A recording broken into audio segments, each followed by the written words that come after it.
Assalamualaikum warahmatullahi wabarakatuh. Nama saya Marta Yunika dengan NIM 1910301250. Saya di sini akan menjelaskan cara pengukuran tingkat sesak napas. Untuk pengukuran tingkat sesak napas yaitu ada 3. Yang pertama itu ada visual analog scale. Nah, ini adalah visual analog scale yang mana tujuannya yaitu untuk mengetahui intensitas derajat sesak napas yang diderita oleh pasien. Jika dimulai dari 0 berarti itu tidak sesak sama sekali. Semakin dia naik ke sini sampai ke derajat 10, yaitu berarti dia mengalami sesak napas yang berat. Dengan menggunakan skala ini itu karena sering digunakan karena lebih sederhana dan lebih mudah. Selanjutnya yaitu pemeriksaan yang kedua dengan pemeriksaan skala Born. Tujuan pemeriksaan skala Born ini sendiri itu untuk membantu penderita menderajatkan intensitas sesak dari derajat ringan sampai derajat berat. Untuk skala Born sendiri yaitu dimulai dari peringkat 0. Peringkat 0 itu sendiri tidak sesak sama sekali.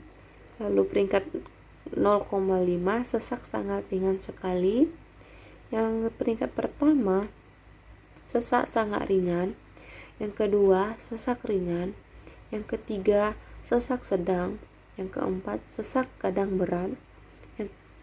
Yang kelima sampai 6 yaitu sesak berat. Dari 7 sampai 9 yaitu sesak sangat berat. Dan yang 10 sesak sangat berat sekali. Untuk nilai tiap deskripsi verbal ini dibuat skor sehingga tingkat aktivitas dan derajat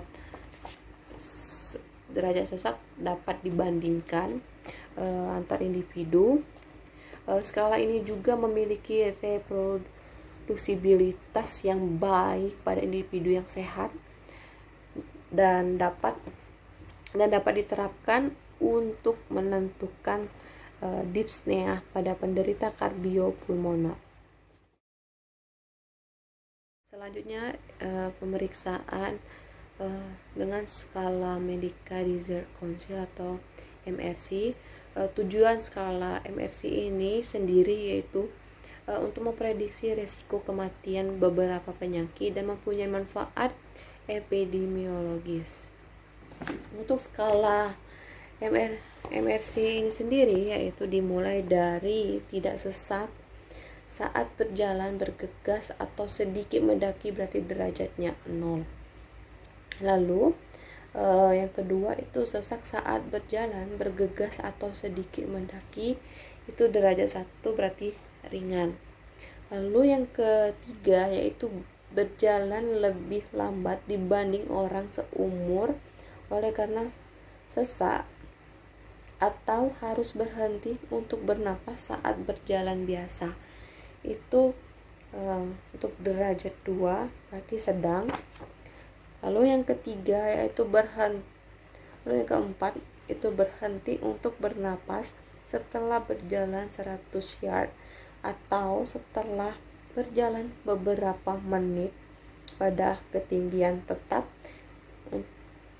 Derajat 3 berarti berat. Lalu yang terakhir yaitu terlalu sesak untuk keluar atau sesak saat pakaian atau melepas pakaian. Untuk derajat 4 sangat berat. Untuk skala ATS itu sama seperti skala MRC ini, yang hanya membedakannya yaitu hanya derajat. Yang untuk yang pertama yaitu derajat 1, yang kedua derajat 2, yang ketiga derajat 3, yang keempat derajat 4, dan yang kelima derajat 5. untuk pengukuran endurance test, yaitu dengan pemeriksaan 6 minute walking test, yaitu tujuannya untuk menilai kapasitas fungsional dan untuk menilai prognosis pasien dalam kehidupan sehari-hari.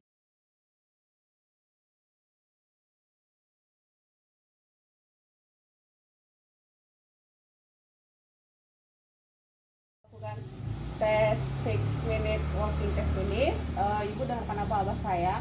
Nanti ibu berjalan di sepanjang 15 meter ini selama 6 menit. Nanti jika ibu kelelahan, silakan ibu duduk. Silakan dimulai, Bu.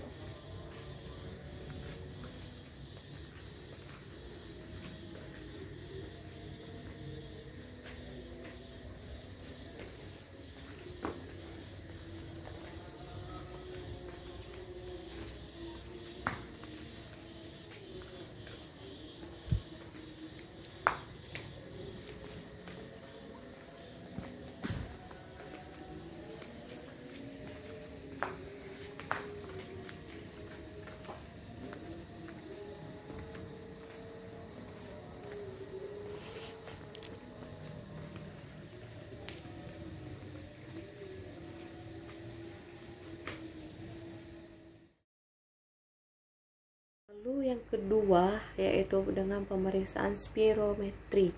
Untuk pemeriksaan spirometri ini sendiri itu tujuannya untuk menilai atau mendiagnosis kondisi seperti asma, paru restriktif, dan paru obstruktif kronis. Untuk spirometri dengan vital capacity, yaitu dengan cara yang dimana jari-jari tangan yaitu menutup hidung, lalu tangan sebelahnya seperti ini, kemudian menarik napas dalam, lalu secara perlahan kemudian hembuskan seperti ini.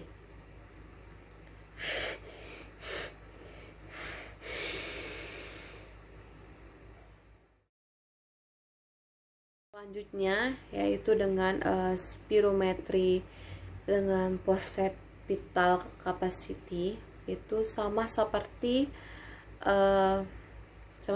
vital capacity. Lakukan seperti ini.